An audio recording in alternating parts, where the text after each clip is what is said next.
Assalamu alaikum wa rahmatullahi wa barakatuh. Dear brothers and sisters, this is episode 17. Searching for the light, I found Allah.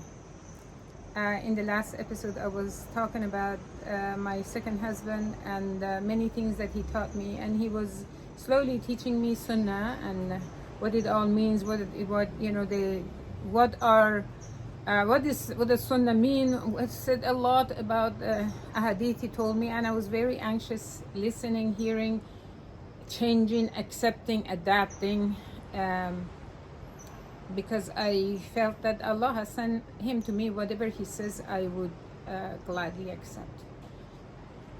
And I was learning.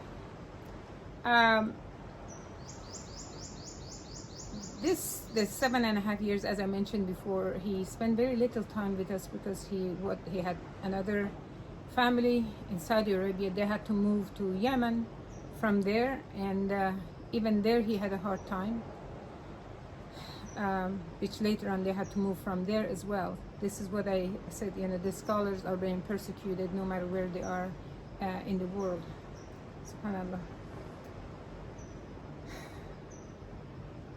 So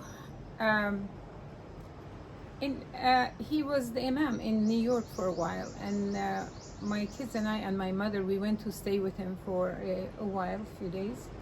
And in one of his lectures, he was saying the Shias are kafir and mushrik, and said many bad things about them. It's the first time I'm hearing this, and I was like shocked. Why is he saying this?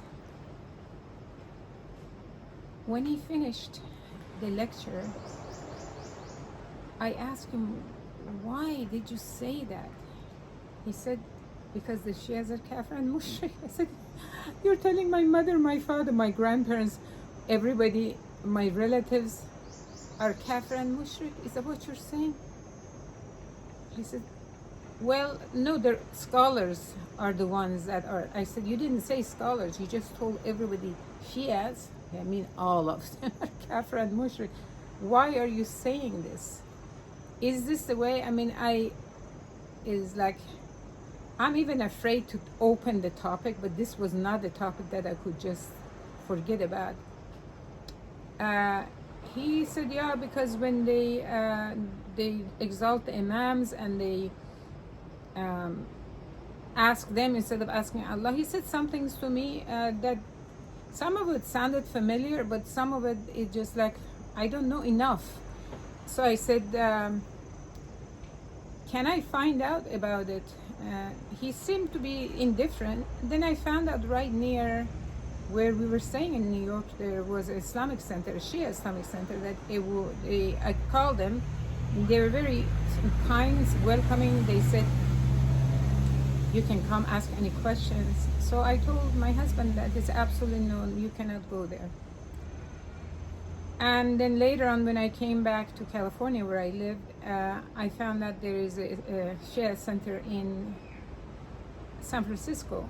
I asked him if I could make connection, ask him for some books. He said, absolutely not, you cannot connect with them. This is another big problem. When someone is anxious to learn about something, and you know that they really want to follow Allah, they want the right path, when you stop them, ask yourself, do you have the right to do that? As a husband, you have the right pretty much to do anything unless it's haram. Yeah, you could tell her to stop and stop it, but he saw I was very anxious. I said, okay. I had an Iranian girlfriend, very close. She was going back to Iran to visit parents. I said, bring me a book from there. Just tell me the difference between the Shia and Sunni. I want to learn. She says, okay. So she brought me a book called The Knights of Peshawar. And I was so anxious to read it. What is the difference? Why are the Shias kafir their way? The mushrik? Why? And I was reading it, and she told me one thing, gave me a nasiha. She said, Raya, do not tell your husband about this, because you are not ready to confront him or answer him and respond to him. Learn first. And then when you have enough information, then ask him question, let him answer you. I said, okay. I mean, I was reading that book like it's like not stopping reading. I just, oh, what is the difference? Why did he say this? I was really anxious to know that until, oh my God. Anyhow, I want to tell you in the next episode what happened when actually I confronted him. Assalamu alaikum wa rahmatullahi wa barakatuh.